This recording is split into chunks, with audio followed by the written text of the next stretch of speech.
On to the next question. This one is for Mr. Podgorski. Transparency is a hot button issue at all levels of government.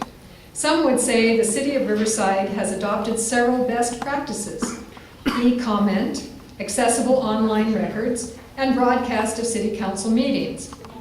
Where do you think the city remains lacking in adequate transparency, and what would you do to improve it? You can see I don't like sitting down, I like standing up, interacting with you a little bit. I did a survey, it's online on my website. Had 70 or 80 people respond to it in Ward 1.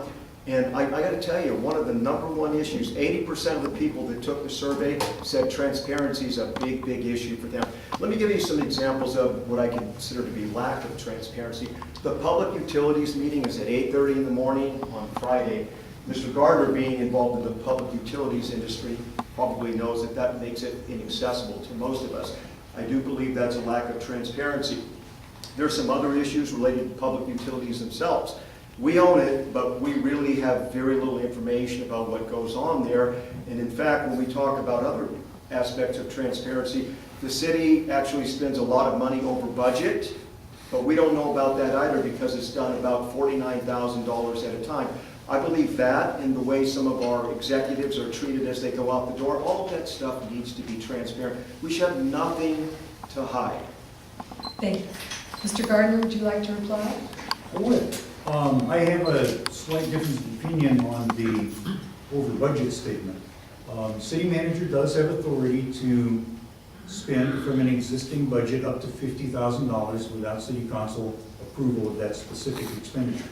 Does not have authority to overrun a budget. There's no hidden budget.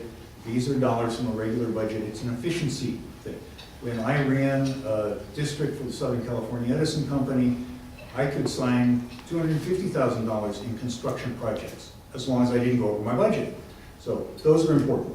I think in terms of addressing the question itself, we can do a better job of responding to requests for information from the public than we do. And our new city manager is really interested in a 2-year budget process. I think that may offer some real promise and will help give everyone a better idea of the city's financial condition and where we're going a little farther into the future. So I'm interested in pursuing that.